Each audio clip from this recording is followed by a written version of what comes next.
So we're supposed to be talking about motorcycle things. Very knowledgeable about the motorcycle Yes, things. but you're also knowledgeable about your experience on a motorcycle. Correct. That's the whole point. So, Why are you yeah. laughing? Okay. So, Not doing anything. so we just wanted to take some time to talk to you, my sweetums. I've always wanted to interview different motorcyclists. You don't own a motorcycle, but you're on one enough, so I can call you a motorcyclist. Ooh. Add that to the titles I never thought I would have. Yes. But from the Pillion perspective, someone who's never owned a motorcycle before to now, who's never ridden one before, and then now you've ridden it several times, just wanted to see what it's like. So first question, Okay. what was your thought? What were your thoughts and ideas of motorcycle riding before being on the back of one with me? Well, I feel as though I have shared this before, but not in this space. My thought was, to put it succinctly, I really thought, over my dead body, will I ever be on the back of a motorcycle? I was very afraid of them, actually. And I think when you told me at first that you rode motorcycles, I was like, cool, that's cool for you. You will not be getting me on one. Yeah, that's it. I didn't know anything about them. I only knew, like, I don't know, stereotypes of how they're unsafe. And, I think I was just, you hear all the horror stories about different things that you don't really have knowledge about. And so I was not really interested in getting on one. Okay, so what's the difference now? Well, you came along, and I care about you, and it's something that you're super passionate about. So, I have curiosity about that as someone that is in proximity to you and loves you. And so I wanted to share, at least in the space. I think, as you know, even at the beginning, I was not still, even after you were sharing a little bit about motorcycles and we were working on it together, I was still not probably a fan of getting on it. But I think the more that we worked on it together and you shared that space with me, I felt super lucky, because I know for you it was something very mentally and emotionally important for you and your well-being. And so I felt lucky to share that. But then I think after that, I started to gain a little more knowledge, and watching you ride and you explain things to me, I think it took away a lot of the mysticism behind it for someone that's an observer that's never really had an opportunity to be on one. And I think it took away a little bit of the fear of riding. And then we got there. Yeah. So here's my follow-up question. What does it feel like to be on the back of a motorcycle? Well, or to ride as, to ride, there's different verbiage for it. Two up, or as a pillion, or as a passenger. What does that feel like? It feels completely different, really, than anything I think I've ever done. Even being a passenger in a different type of vehicle,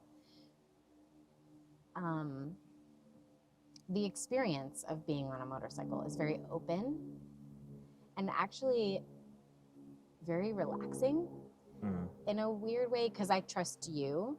I get nervous about other people still, so that will always be there. But I think I have that nervousness in other modes of transportation too. And it's kind of nice to feel like I don't have the control. It's nice, and sometimes it's scary. But I think that's okay. I think it's a healthy dose of a little bit of adrenaline and a little bit of, relaxation. Both. What times is it scary? Anytime that we're around other cars. Okay. I think I get most nervous in traffic. because I'm like, oh gosh, hopefully someone's paying attention.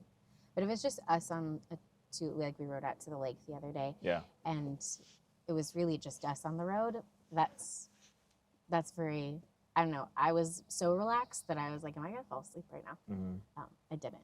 I'm not going to do that. But, it was I'm very relaxed in that space. I think in traffic when we're like stopping and going, and there's a lot of other cars and multiple lanes, that produces a little bit of stress.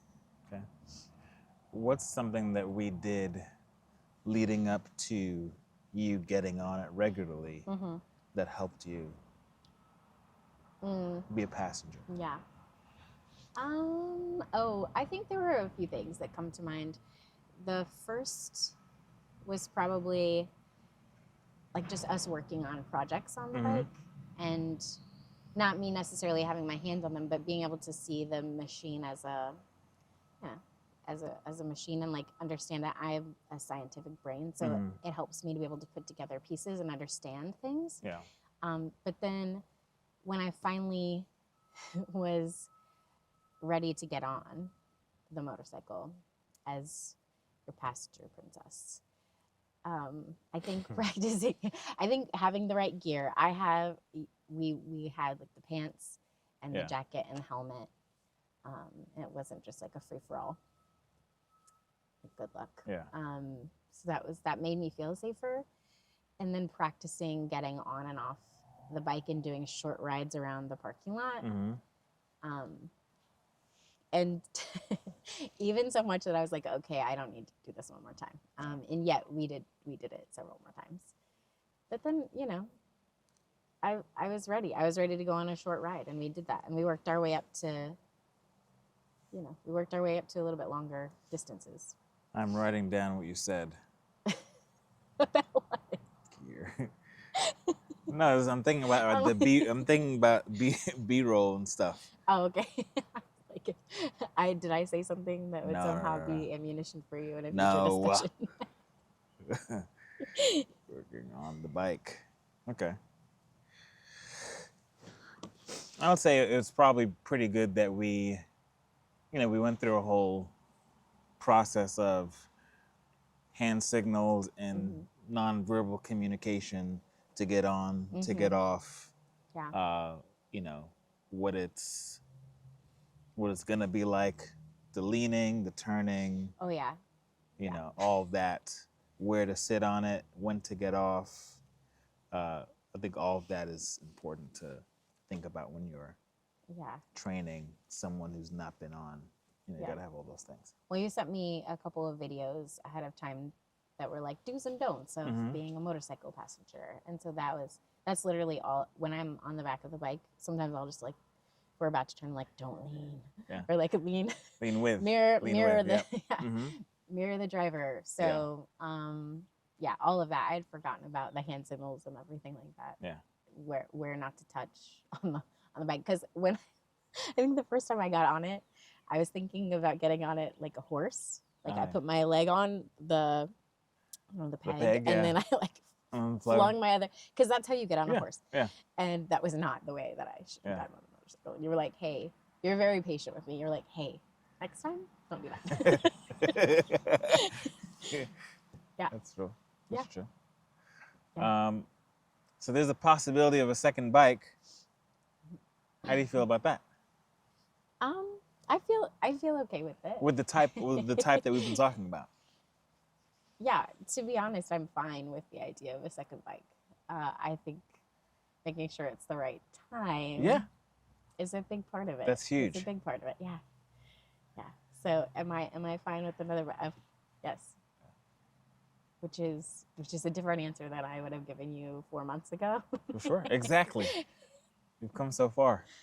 Yeah. You've come so far. Would you ever consider riding your own motorcycle? Now that you've felt this.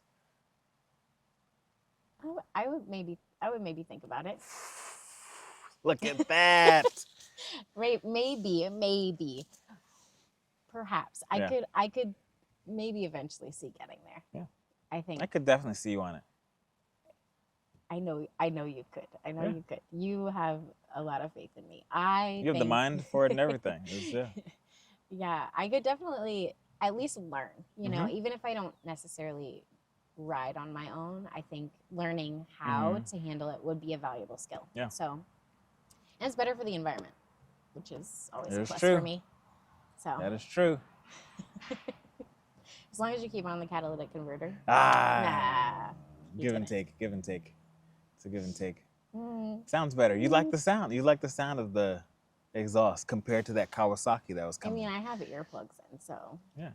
I'm just saying you like the sound of without the catalytic I've converter. never heard it with the catalytic converter on. That's So. the other thing. You didn't leave it on for me to experience, so. So. some What's fun. it? Can I ask Yeah. you a question? Of course. What's it like riding for with me? me? It's gotten more comfortable. The main thing is just the safety of you. That's the only thing that comes to mind, is that I want to make sure that I am doing everything that I need to be doing, because my brain turns on in a different way when you're on it than when I'm on it. When I'm on it, everything is second nature. Yeah. I know the feel and the weight of the bike and how much brake pressure I need for my weight, and it's easy. I don't actually have to think about it. It's all muscle memory. But with you, I need to now calculate your added weight. What's the stopping distance for the both of us? I need to think about how you're feeling, like when I'm changing gears and you do you know, it affects you in a different way because you're not holding on to the handlebar. So I'm thinking about that. Yeah. You know, how fast we're going, how that's feeling for you. You know, the lean angle, how that feels for you. Try to avoid more potholes than I would usually do. Yeah. So a little bit more. The bumps are rough sometimes. Yeah, a little bit more thoughtful of that. You know, I change the suspension a little bit. I adjust it beforehand. And it's all sorts of things that kind of go into my brain. A lot less aggressive. I'm just chilling in the right lane. I'm going with the slowest car. I'm just, you know, we're going to get there when we get there. There's no rush. And actually, that's probably one of the best things, is that, not that I'm ever truly ever rushing on the motorcycle, is very few times. So when I'm with you, there's no rushing. We're just getting to our destination. It's a fun experience. I agree. So, on the classic 350, it's gonna be the same thing. It's gonna be even better, because it's a slow as hell bike, and we're just gonna be like, you know, just coasting. It goes fast enough. Yeah, I mean, I agree. I agree. We haven't been on the interstate yet, though. We probably never will. Yeah, I'm good with that. We probably never will. There's just no reason for it. There's no reason to be on the interstate. You know, it's a different beast. If we had a motorcycle that was a little bit more, you know, like one of those touring motorcycles, that's a little different. Yeah. But with any of these, actually, I don't think you'd be comfortable at all. Yeah. And I don't think I'd be comfortable. So to put that together, I was like, nah. Back roads and like going like max 60 miles an hour, I think that's great. Anything more than that, you know, yikes. So, I'm sure if I have any other questions left, but this interview is like one of many, so I want to interview a whole lot of other riders in the area and get to know a little bit about their story. That's your story.